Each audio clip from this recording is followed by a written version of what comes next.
En los anales de la historia sagrada existen nombres que evocan santidad y nombres que provocan escalofrío. Pero ninguno es tan enigmático como el de Manasés, hijo de Ezequías. Imaginen por un momento el peso de la corona sobre un niño de 12 años. No es solo el peso del oro, sino el peso de un legado de justicia.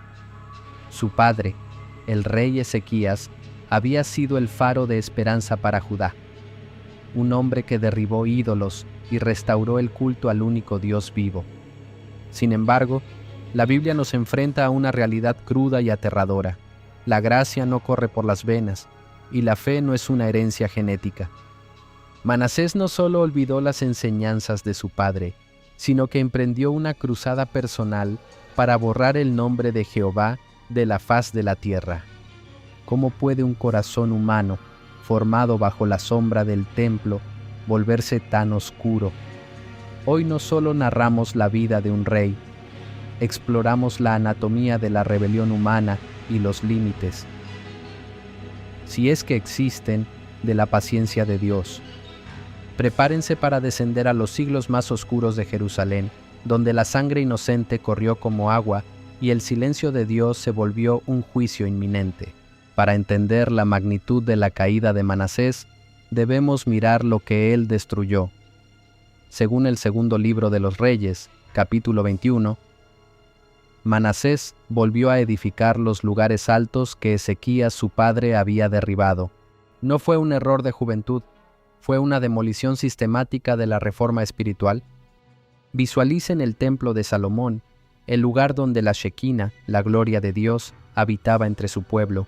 Manasés profanó este espacio sagrado de una manera que ningún rey extranjero se había atrevido. Levantó altares a Baal y construyó una imagen de acera, introduciendo ritos paganos en el mismo recinto donde los sacerdotes ofrecían incienso al Altísimo. La Biblia es específica. Adoró a todo el ejército de los cielos. Estrellas, planetas y constelaciones se convirtieron en sus dioses, sustituyendo al creador de esas mismas estrellas. La traición era absoluta. Era como si un hijo trajera a los enemigos de su padre a vivir en su propia casa. Pero la depravación de Manasés no se detuvo en la idolatría religiosa. Se tradujo en una crueldad humana indescriptible. El texto bíblico en Crónicas 33 nos dice algo que hace temblar el alma. Hizo pasar a sus hijos por fuego en el valle del hijo de Hinnom. Deténganse y piensen en el horror de esa frase. El rey de Judá, el linaje de David, entregando a sus propios hijos a las manos ardientes del ídolo Moloc. El valle de Hinnom, que más tarde Jesús usará como metáfora del infierno, la Gehenna, se llenó de los gritos de inocentes sacrificados por la ambición y la superstición de su propio padre. Manasés se sumergió en el ocultismo. Practicaba la adivinación, observaba los tiempos, era dado a la hechicería y consultaba a pitones y adivinos. Se rodeó de tinieblas, buscando en los demonios la seguridad que su corazón rebelde no hallaba en Dios. Además, la tradición y los historiadores como Josefo sugieren que bajo su mando, el profeta Isaías fue aserrado por la mitad. El texto bíblico lo resume así: Manasés derramó mucha sangre inocente en gran manera, hasta llenar a Jerusalén de extremo a extremo. No había rincón de la ciudad santa que no estuviera manchado por su tiranía. Dios es tardo para la ira, pero es justo. La Biblia dice que habló Jehová a Manasés y a su pueblo, pero ellos no escucharon. Dios envió profetas, envió avisos, usó la conciencia y la historia para llamar al arrepentimiento, pero el orgullo de Manasés era un muro impenetrable. Entonces, la justicia divina se puso en marcha.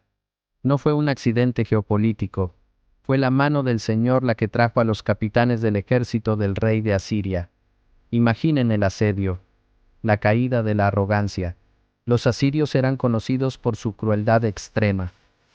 El relato bíblico menciona que capturaron a Manasés con garfios. Literalmente, clavaron ganchos en su carne, posiblemente en su nariz o labios, para humillarlo como se humilla a una bestia salvaje. Lo ataron con dobles cadenas de bronce y lo arrastraron cientos de kilómetros hasta Babilonia. El rey que se sentaba en un trono de marfil, ahora yacía en el suelo de una mazmorra extranjera, oliendo a hierro, sangre y estiércol.